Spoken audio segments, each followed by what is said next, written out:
Mr. Katz. Good evening, Board. My name is Justin Katz. I am the current president of the Palm Beach County Classroom Teachers Association. I come to you tonight to try to address an issue that leaves me saddened and depressed because while great strides have been made to try to remedy this issue, it is still an issue that is growing, that is causing a lot of angst amongst teachers in the schools, and that, in my personal opinion, I don't see any remedy in sight. So that's why I'm here today to speak on that. And that issue is regarding PLCs, professional learning communities. For people who aren't familiar with them, that's a kind of professional way of saying collaborative teacher meetings. The issue that we at Palm Beach County Classroom Teachers Association have is not with the concept, obviously, of teacher collaboration. That is organic and happens naturally every single day of your career if you are a teacher. The issue that we have right now is that in spite of direction from the school district to the administrators in the schools, there is still a large number of administrators who are posing these meetings as mandatory or obligatory when it has been explicitly stated that they are optional. In addition to what I would at best label deception and at worst label a flat-out lie in the face of many of your employees, these are not mandatory meetings. There is no requirement for teachers to engage in documentation, assignments, or any homework associated with these meetings. These are not meetings that are intended to incorporate massive amounts of time for professional development. At schools throughout the district right now, there are administrators who are mandating professional development during this planning time that is supposed to be allocated for teachers to do the many things that they have to do on a daily basis that they simply cannot do in the classroom. Things like actually planning for their instruction, grading work, IEP meetings, 504 meetings, organic collaboration, conversation with your coworkers, meetings with administrators. That is just kind of the tip of the iceberg if you've never taught.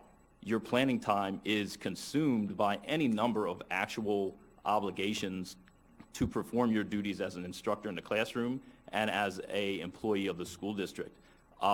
There is a pervasive and kind of unseemly amount of threats and intimidation being leveled at teachers on behalf of some administrators in these schools, to the effect that they are literally going to teachers and saying, if you do not participate in these PLCs, which are optional, that your evaluations will be negatively impacted. The evaluations are directly related to our compensation and to our potential retention. If you are an annual employee, or even if you're a professional service contract employee, if you have terrible evaluations for a period of time, you will be dismissed as an employee. I think that the fact that there are administrators who are bold enough right now to go and say to teachers, schools worth of teachers, that if you do not participate in these meetings, that your evaluation will be negatively impacted is shameful. It's exploitation, it is drumming up fear, and it's manipulating a system, the evaluation, that people already are skeptical of. Prior to the new evaluation system, the knock on the previous one was that 99% of teachers were rated effective, and that statistically is improbable.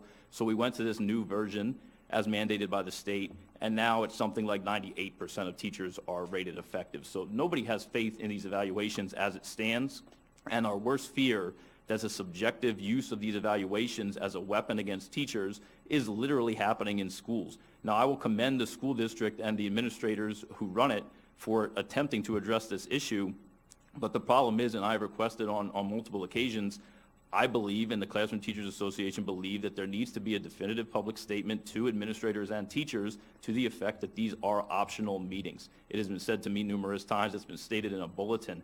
Right now, there are administrators in schools who are telling my teachers, members of the Classroom Teachers Association, that I am lying, that I am making up information, that these meetings are optional. So they are literally calling into doubt my integrity and the statements I've made to my membership, and that to me is personally unacceptable and professionally unacceptable to the teachers who are being exploited. I ask you to look into this because it is a growing concern, and again, it's a fire that needs to be stamped out and regulated and definitively clarified before it grows into a bigger one.